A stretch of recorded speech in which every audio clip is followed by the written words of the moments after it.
যে সাংসদ গৌৰৱ গগৈ এটা কথা কৈছে যে দুগৰাকী তিনিগৰাকীকৈ বিজেপি নেতাৰ কথা কৈছে এল কে আদবানী যশৱন্ত সিং গৈ এলটিটিক কাৰোবাক লগ কৰাৰ কথাও কৈছে কিন্তু তেওঁ নিজে গৈছে নে নাই সেই কথা কিন্তু এতিয়ালৈকে প্ৰকাশ কৰা নাই।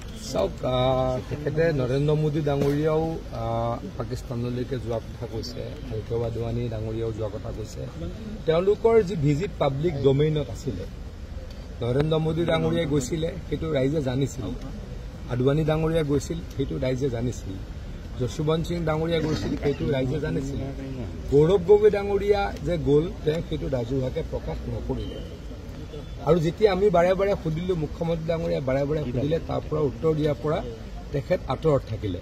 তেখেতে হয়তো কিবা অলপ লুকুৱাব খুজি আছে।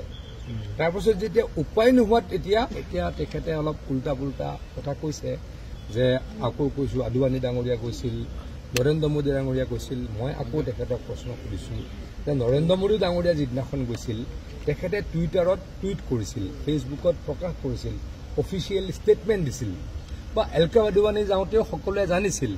এখেতে কিহৰ স্বাৰ্থত নজনোৱাকৈ গ'ল, এখেতে কিহৰ স্বাৰ্থত নজনোৱাকৈ গ'ল দেশবাসীক বা অসমবাসীক, তাৰ উপৰি কেইবাবাৰো গ'ল, 10 দিন 15 দিন থাকিল। এই কথাবিলাক তেখেতে যাতে ভালদৰে অসমৰ ৰাইজক জনাই, ভাৰতৰ ৰাইজক জনাই, তাৰ বাবে মই আহ্বান আনৰ কথা কৈ থাকে কিন্তু নিজে যোৱাটো সেইটোৱেতো কৈছো। নিজৰ কথাটো নকয়। তেখেতক যদি ভাত খাবনে বুলি সুধিব তেখেতে ক'ব চাহ খাম বুলি কয়। সেইটো কেনেকুৱা কথা হ'ব?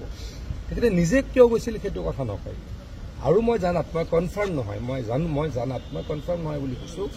মানুহে ক'ব খুজিছে যে তেখেতৰ পুত্ৰ আৰু তেখেতৰ 2গৰাকী সন্তান ভাৰতীয় নহয়।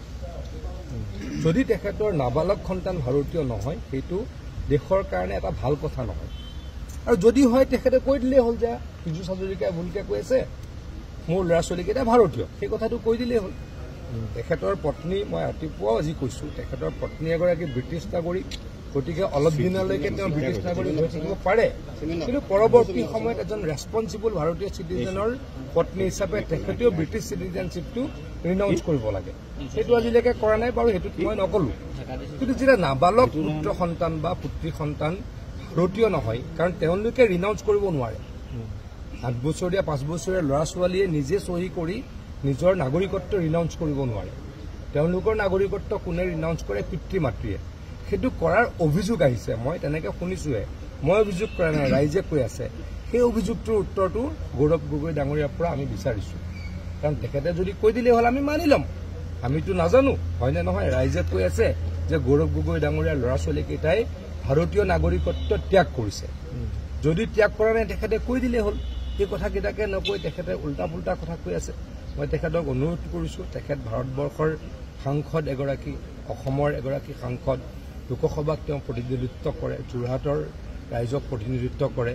গতিকে তেখেতৰ পাকিস্তান প্ৰীতি আছেনে নাই সেই কথাটোও ক'ব লাগে। কালি মই এটা টুইট কৰিলোঁ, মই ক'লোঁ যে তেখেতৰ টুইটটোত আছিলে যে আমি পাকিস্তানক হৰুৱাত ফূৰ্তি কৰিব নালাগে, যিহেতু পাকিস্তানত বহুত মানুহ মৰিছে। মই সেইটো যেতিয়া টুইট কৰিলোঁ, তেখেতে এটা মুখ্যমন্ত্ৰী ডাঙৰীয়াই টুইট উলিয়াই দিলে, এটা প্ৰধানমন্ত্ৰী ডাঙৰীয়াই টুইট উলিয়াই দিলে যে মুখ্যমন্ত্ৰী ডাঙৰীয়াই পাকিস্তানৰ প্লেইন ক্ৰেছৰ সমবেদনা জনাইছে, প্ৰধানমন্ত্ৰী ডাঙৰীয়াই পাকিস্তানৰ বানপানীত কষ্ট হোৱা মানুহৰ সমবেদনা জনাইছে। সভ্য সমাজ এখনে বেলেগ এখন দেশৰ মানুহ ঢুকালে সমবেদনা জনাবই, কিন্তু তেখেতে অকল সমবেদনা জনোৱা নাছিলে, তেখেতে লগত এইটোও কৈছিলে যে আমি পাকিস্তানক হৰুৱাত আনন্দ প্ৰকাশ কৰিব নালাগে, কাৰণ পাকিস্তানত মানুহ বানপানীত মৃত্যুমুখত পৰিছে। মানে ভাৰতবৰ্ষৰ লগত পাকিস্তানৰ ক্ৰিকেট খেল হয়, আমি জিকিলে সকলোৱে ফূৰ্তি কৰোঁ, কিছু ব্যক্তিয়ে ফূৰ্তি নকৰে।